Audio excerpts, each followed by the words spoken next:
માં naturopathy acupressure centre Mahuva.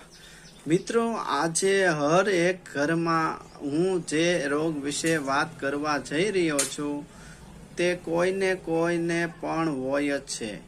તે રોગનું નામ છે છાતીમાં દાહ, બળતરા થવી। આયુર્વેદમાં છાતીમાં દાહ નામનો રોગ કહેવાય અને એલોપેથીમાં એમને એસિડિટી કહેવામાં આવે છે। એસિડિટી થવામાં, પાચન ક્રિયામાં વિકૃતિ થવાથી હોજરીમાં પિત્ત વધી જાય છે અને શરીરમાં એક પ્રકારનો અમલ એટલે કે ખાટો રસ જોઈએ તે કરતા પ્રમાણમાં વધુ ઉત્પન્ન થાય છે, એટલે એસિડિટી થાય છે।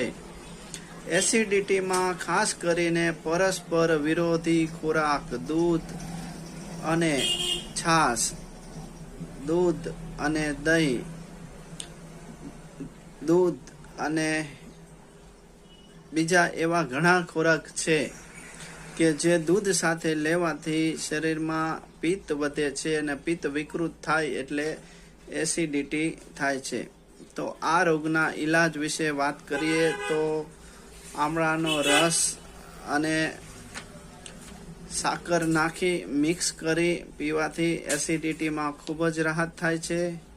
બીલીના પાનનો રસ લઈ એ પણ પીવાથી, તેમાં સાકર નાખીને પીવાથી એમાં પણ ખૂબ જ થાય છે। સૂંઠ, આમળા અને સાકર સરખે ભાગે લઈ આમળા અને સાકર સરખે ભાગે લઈને રોજ સવારે અડધો તોલો ચૂર્ણ લેવાથી એસિડિટીમાં ખૂબ જ ફાયદો થાય છે।